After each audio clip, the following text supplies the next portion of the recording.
Hi hello welcome to post 360. నేను మీ మురళీ రాపల్లి. బబ్రాజమానం భజగోవిందం అండి. మన కేసీఆర్ గారు డబ్బాలు కొట్టుకొని ఎటువంటి పని చేయని కొంతమంది గురించి మాట్లాడటం జరిగింది. బబ్రాజమానం భజగోవిందం డబ్బాలు కొట్టుకోవడమే మాకు ప్రధానం, కానీ ప్రజలకి కానీ ఎవరికి కానీ ఎటువంటి మంచి పనులు చేయమనేది దీని యొక్క ముఖ్య ఉద్దేశం. ఈ బబ్రాజమానం భజగోవిందం అని ఎందుకు అనాల్సి వస్తుందంటే, ప్రతి నెలలో మొదటి వారంలో చంద్రబాబు నాయుడు గారిది ఒక సినిమా షూటింగ్ ఉంటుంది. సినిమా షూటింగ్ కన్నా ఎక్కువ, అంతకన్నా ఎక్కువ ఖర్చు అవుతుంది. నిజంగా చంద్రబాబు నాయుడు గారు ఒక ఇంటికి వెళ్ళి వాళ్ళ ఇంట్లో ఉన్నటువంటి వ్యక్తుల్ని కలిసి వాళ్ళకి రోజంతా ప్రోగ్రాం ఇది. రోజంతా ప్రోగ్రాంకి అయ్యే ఖర్చు, ఆ ఊరిని సర్వే చేయడానికి ఒక టీము, వెళ్ళడానికి ఫ్లైట్ ఖర్చులు, అక్కడంతా డిప్లాయ్ చేయడానికి పోలీస్ డిపార్ట్మెంట్, ఇంటింటి కంట్రోల్ చేయడానికి, సర్చ్ ఆపరేషన్స్ చేయడానికి, ఇంటెలిజెన్స్ నిఘా పెడతానికి, వీళ్ళకు ఉన్న పోలీసులు, మొత్తం కెమెరామ్యాను, దాని ఎడిటింగు, ఇదంతా కలుపుకొని దగ్గర దగ్గర 2 కోట్లు ఒకరోజు ఖర్చు పెడతారు. అంటే నెలకి 2 కోట్లు అంటే సంవత్సరానికి 24 కోట్లు. సంవత్సరానికి 24 కోట్లు అంటే 5 సంవత్సరాలకి 5/20 దగ్గర దగ్గర 100 కోట్లు. మరొక 5 4 20 మొత్తం దగ్గర దగ్గర 120 కోట్ల బడ్జెట్తో. అంటే మీరు అర్థం చేసుకోండి, తెలుగులో ఏ రేంజ్ సినిమా మనం ప్లాన్ చేసుకోవచ్చు. ఎంత 120 కోట్ల బడ్జెట్తో 5 సంవత్సరాల ప్రోగ్రామ్గా ప్రతి నెలలో మొదటి వారం ఒక ఇంటికి వెళ్ళి పెన్షన్ ఇచ్చో, లేకపోతే వాళ్ళతో డ్రమ్ కొట్టో, అదే స్టవ్ వెలిగించకుండానే అన్నం కూరలు వండో, లేదంటే ఏమీ చేయకుండా టీలు పెట్టో ఏదో చేస్తారు. మొత్తానికి గిమ్మిక్ మ్యాజిక్ మొత్తం చేస్తూ ఉంటారు. ఈ గిమ్మిక్ మ్యాజిక్ చేయగానే అందరికి అర్థమైపోతుంది, అయ్యో చంద్రబాబు నాయుడు గారు ప్రజల్లోకి వెళ్ళి మహా కష్టపడిపోతున్నారు అంటూ చాలామంది మాట్లాడుతుంటారు. అంత మహా కష్టపడిపోతున్న చంద్రబాబు నాయుడు గారు అక్కడికి వెళ్ళిన వాళ్ళకి ఏమైనా చేస్తున్నాడా అంటే అంతా అస్సామే. ఏం లేదు, చేసేదే లేదు, ఏం చెప్పడు. ఆ 2 కోట్ల రూపాయల ప్రోగ్రాం ఖర్చు పెడుతున్నారు, కానీ పాపం వాళ్ళకి 2 గేదెలు, ఒక చిన్న కారు, అది కూడా బ్యాంకులో ఇప్పించలేకపోయారు మన చంద్రబాబు నాయుడు గారు. ఇంతోటి దానికి అంత కష్టపడి అన్ని కోట్లు పెట్టుకొని ఒక రోజంతా మీరు కష్టపడతాం ఎందుకు అనేది నాకు అర్థం కావట్లేదు. ఇది నేను చెప్పింది కాదండోయ్. ఇప్పుడు ఒక మీకు వీడియో చూపిస్తా. ఆ వీడియో కనుక మీరు చూసిన తర్వాత బబ్రాజమానం భజగోవిందం చంద్రబాబు నాయుడు గారు చేసేదంతా అంత హంబక్కే బాబు అనేది మీకు అర్థమైపోతుంది. ఓకే, చూడండి, ఇంకెందుకు. ఏమీ లేదు. ఏం చేస్తారు మీరు? ఈ అమ్మాయికి ఒకటి గేదెలు పట్టుకుంటావా? గేదెలు పట్టుకుంటారు 2, దానికి కావాల్సిన సహాయం అన్ని చెప్పించేసి ఈజీ లాంచ్ చేయండి ఇమీడియట్ గా. అదే వీళ్ళ మనవాడు అయితే కారు కొనుక్కుంటా అంట, అది కూడా ఇప్పించండి. లాంచ్ చేయండి ఇమీడియట్ గా. లాంచ్ చేయండి ఇమీడియట్ గా. విన్నారా? వాళ్ళ అబ్బాయి ఏదో కారు కొనుక్కుంటాడంట. కలెక్టర్ని రండి అనగానే collector left right left right left right అని వచ్చి అక్కడ ఆగుతాడు. చూడు, ఇవిడికి 2 గేదెలు ఇచ్చేసేయండి, ఆ అబ్బాయి కారు ఇమీడియట్గా లాంచ్ చేయండి అంటాడు. ఇమీడియట్గా అనే పదం ఉంటుంది అక్కడ. అంటే ఏం లేదు, ఇంకా నేను చెప్పాను అయిపోయింది, అసలు మామూలు విషయం కాదు. చంద్రబాబు నాయుడు ముఖ్యమంత్రి రోజులో ఉండి చెప్తే అస్సలు అయిపోయింది అని పాపం ఈ పిచ్చి మొహాలు కూడా నమ్ముతారు. కాలం గడవగా గడవగా గడవగా గడవగా 6 నెలలు ఈ నెలలు ఏముండదు. బబ్రాజమానం భజగోవిందం అంటారు. ఆ బబ్రాజమానం భజగోవిందం జరిగిన కానీ ఇంక వీళ్ళకి జ్ఞానోదయం అయింది. చంద్రబాబు నాయుడు గారు వచ్చి చెప్పినా కూడా ఏం జరగదు, ఇదంతా టుస్ అని.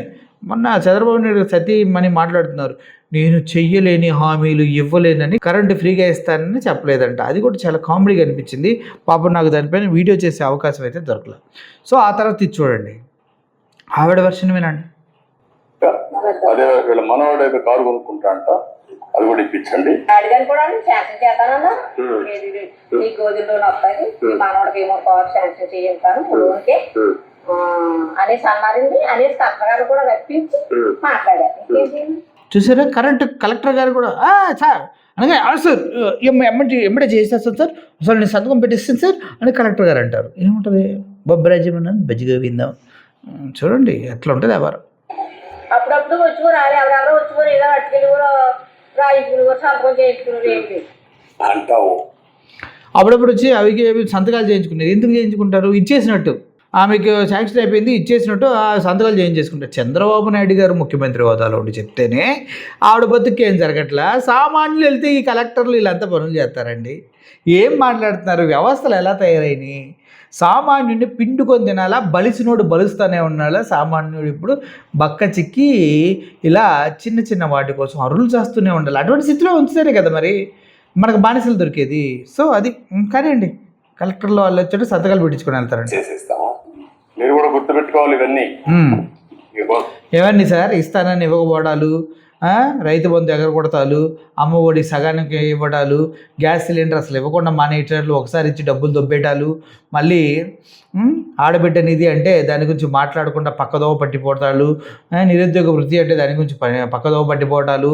ఏవండి ఏంటి ఉద్యోగాల్లో ప్యాకాట్ని ఇంట్రడ్యూస్ చేశారంటే ఆ ప్యాకాట్లో ఆడిన వాళ్ళకి కూడా ఉద్యోగాలు మీ వాళ్ళకి ఇచ్చుకోవటాలు, డిఎస్సిలో అవకతవకలు అన్నీ కలిపి ఏమని అడగాలి సార్ మిమ్మల్ని?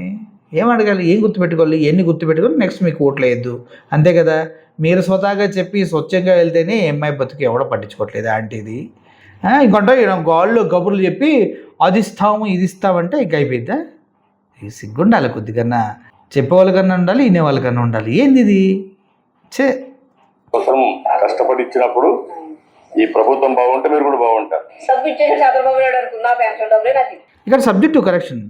ప్రభుత్వం బాగుంటే ప్రజలు బాగుంటారనేది తప్పు. ఎందుకంటే ప్రజలు బాగుపడితే ప్రభుత్వాలు బాగా చేస్తున్నట్టు. కనీసం నెలకి 2 గేదెలు, ఒక కారు వాళ్ళు అడుక్కున్నది కూడా ఇవ్వలేని సిచ్యువేషన్లో నువ్వే సొంతగా వెళ్ళి చెప్పినా కూడా అక్కడ పని జరగలేదు చంద్రబాబు నాయుడు గారు. మరి ఎట్లా ప్రభుత్వం ఎంత దారుణంగా ఉంది? ఒక్క సిచ్యువేషన్ చాలు కదా చెప్పడానికి. మరి ఇంతకన్నా దిగజారిన రాజకీయాలు ఎవరు చేస్తారు? మన కూటమి గవర్నమెంట్లోనే ఇట్లాంటివి జరుగుతున్నాయి. గతంలో ఎవరైనా ఇట్లా రోడ్డు మీదకి వచ్చి అడుక్కునే వాళ్ళు ఉన్నారా? లేరే. ఇంటింటికి వెళ్ళే పథకాలు. మరి అప్పుడు ఇంటింటికి పథకాలు ఇచ్చిన వాడికి ఓటేయాలా? మీరు ఇంటింటికి వెళ్ళినా చెప్పినా కూడా చేయని జరగని పనులకు ఓటేయాలా? మీరే చెప్పండి. జగన్మోహన్ రెడ్డి గారు ఎక్కడో ఉండి ఇంటింటికి పథకాలు పంపించాడు, వాలంటరీ వ్యవస్థను పెట్టాడు. వాలంటరీ వ్యవస్థ తీసేశారు. 2,75,000 మంది కడుపు కొట్టారు. మళ్ళీ ఉగాది దేవుడు సాక్షిగా ప్రమాణం చేశారు వాలంటరీ వ్యవస్థను తీసేయము అని, కానీ తీసేశారు. మరి ఎలా మిమ్మల్ని నమ్మాలి? ఇంటింటికి రేషన్ వెళ్ళింది జగన్మోహన్ రెడ్డి గారు ఎక్కడో తాడేపల్లిగూడెం ప్యాలెస్లో కూర్చుంటే. ఇంటింటికి వాలంటరీ వెళ్ళాడు, ఇంటింటికి ఆధార్ కార్డు వెళ్ళింది, ఇంటింటికి బర్త్ సర్టిఫికేట్ వెళ్ళింది, ఇంటింటికి పెన్షన్ వెళ్ళింది, రేషన్ వెళ్ళింది, వాట్ నాట్ అన్నీ వెళ్ళినాయి. ఆరోగ్యశ్రీ ఒక్కొక్కరికి 25 లక్షలు కవర్ అయింది. పేదవాడికి వైద్యం అంటే ఏముందిలే బ్రతికేస్తాడని నమ్మకం కలిగింది. కానీ ఇప్పుడు లేదే, ఆరోగ్యశ్రీ కూడా తీసేసాంగా మన వల్ల కావట్లేదుగా 3,000 కోట్లు బకాయిలు చెల్లించడం కోసం. ఇంటింటికి అన్నీ వెళ్ళినాయి. కానీ ఇక్కడ రివర్స్లో మీరు ఇంటికి వెళ్ళారు, ఒకే ఇంటికి వెళ్ళారు. మళ్ళీ ఆయన ఎక్కడో ఉండి కొన్ని లక్షల ఇళ్ళకి సంక్షేమాన్ని పంపించారు. మీరు ఒకే ఒక ఇంటికి వెళ్ళి కనీసం వాళ్ళకి 2 గేదెలు, ఒక కారు శాంక్షన్ చేయించలేని దౌర్భాగ్యమైనటువంటి పాలనలో ఆంధ్ర రాష్ట్రాన్ని పెట్టారు. ఇప్పుడు చెప్పండి, ఎవరిని గుర్తు పెట్టుకోవాలి? ఎవరికి ఓటేయాలి ప్రజలు? చెప్పండి సార్.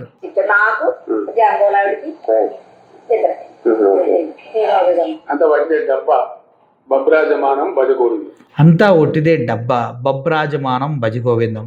ఒకసారి ఈ వీడియోని మొత్తం చూసేయండి, మీకు అర్థమవుతుంది. కావాలి. ఏం చేస్తారమ్మా మీరు?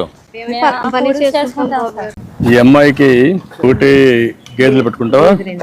గేదెలు పట్టుకుంటారు 2, దానికి ఆర్థిక సహాయం అన్నీ చేపించేసి లాంచ్ చేయండి ఇమీడియట్గా. అదే వీళ్ళ మనవాడు ఏదో కారు కొనుక్కుంటా అంట, అది కూడా ఇప్పించండి. అడిగాను కూడా శాంక్షన్ చేస్తానన్నారు. ఏది లేదు, నీ గోధుల లోన్ వస్తుంది, మీ మనవాడికి ఏమో కారు శాంక్షన్ చేయించాను లోన్కే అనేసి అన్నారండి. అనేసి కలెక్టర్ గారిని కూడా రప్పించి మాట్లాడారు. ఇంకేం చేయండి. అప్పుడప్పుడు వచ్చుకోరు, ఎవరెవరో వచ్చుకోరు, ఏదో అట్టుకెళ్ళి కూడా రాయించుకునేవారు, సంతకం చేయించుకునేవారు. ఏమి లేదు అంటాము, చేసేస్తాము. మీరు కూడా గుర్తుపెట్టుకోవాలి ఇవన్నీ. మీకోసం కష్టపడి ఇచ్చినప్పుడు ఈ ప్రభుత్వం బాగుంటే మీరు కూడా బాగుంటారు. డబ్బు ఇచ్చేసాడు చంద్రబాబు నాయుడు అనుకున్నా, పెన్షన్ డబ్బులే నాకు ఇచ్చాడు, నాకు జగన్బాబు నాయుడికి ఇద్దరికి. అంత వాటిదే డబ్బా, బబ్రాజమానం భజగోవిందం, ఇంతకు మించి ఏమీ లేదు. చూసారు కదా, అది అనమాట జరిగేది. మనం ఏదో అనుకుంటూ ఉంటాం, అంతా తప్పు. అంతా వీడియోల్లో కవరేజ్లో మా ఛానళ్ళు మా ఇవి ఉన్నాయి కాబట్టి అక్కడ ఇష్టం వచ్చినట్టు పబ్లిసిటీ చేసుకుని ఏదో చేసేస్తున్నాడని ఒక భారీ సినిమా బడ్జెట్ పెట్టుకొని వెళ్ళినా కూడా 2 గేదెలు ఒక కారు ఇవ్వడం చేత కానీ చంద్రబాబు నాయుడు గారు ఇక్కడ ఎక్కడో తాడేపల్లి గుడిలో కూర్చున్నాడు నిద్రపోతున్నాడన్నా కూడా 2,75,000 కోట్ల సంక్షేమాన్ని డీబీటీటీ పద్ధతి ద్వారా బటన్ నొక్కి వేసిన జగన్మోహన్ రెడ్డి ఇక్కడ. ఒకసారి మీరే ఆలోచించుకోండి, నక్కకి నాగలోగానికి ఎంత తేడా ఉందో ఇప్పుడు ఈ జరిగిన ఇన్సిడెంట్కి కూడా అంతే తేడా ఉంది. మనం నిజాయితీగా ఉంటే నిజాయితీ పరుడైన వాళ్ళని ఎన్నుకోవాలి. ప్రజల మధ్యకి సంక్షేమాన్ని వరాలు జల్లుల కురిపించిన వ్యక్తి దగ్గరికి వెళ్ళాలి, అంతేగాని చెప్పినది ఏది చేయకుండా ఇలా మనం మొదలుపెట్టే నాయకులు ఎందుకు మనకి అని ప్రతి ఒక్కరూ ఆలోచిస్తూ ఉన్నారు. మరి వాళ్ళ ఆలోచనలు కనుక కరెక్ట్ అయితే కూటమికి పుట్టగతులు కూడా ఉండవు. మరి ఆలోచించుకోండి. Thank you for watching this video. Only signing off. Thank you so much.